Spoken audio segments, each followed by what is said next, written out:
సంతోషం, నువ్వు కాపాడుకో.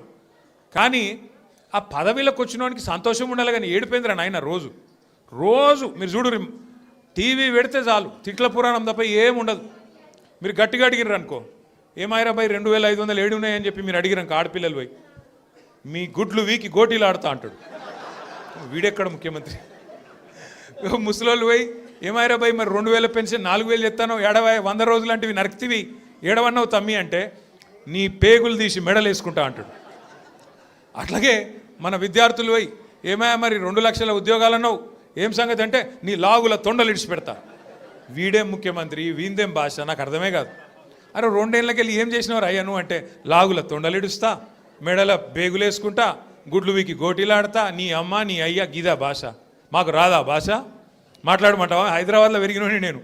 మాట్లాడమంటే ఉర్దూలా, హిందీలా, తెలుగులా, ఇంగ్లీష్లా పొల్లు పొల్లు తిట్టే తెలివి నాకు కూడా ఉంది. మాకు కూడా వస్తుంది భాష. హైదరాబాద్ గల్లీలలో పెరిగిన నేను. నువ్వేడో ఊరికెళ్ళి వచ్చినావు, సరే రా పర్వాలేదు, నీ అదృష్టం బాగుంది, ముఖ్యమంత్రి అయినావు, చేయి. రోజు ఏడుచుడు ఎందుకు?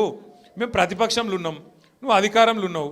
ఇక అంటారు చూడదు సామెత, కనకపు సింహాసనం మీద శునకం కూర్చోబెట్టినట్టు నిన్ను ఆడ కూర్చోబెట్టిన పాపానికి రోజు అరసుడే. రోజు అరిసి అరిసి అరిసి నిన్న మొన్న కొడంగల్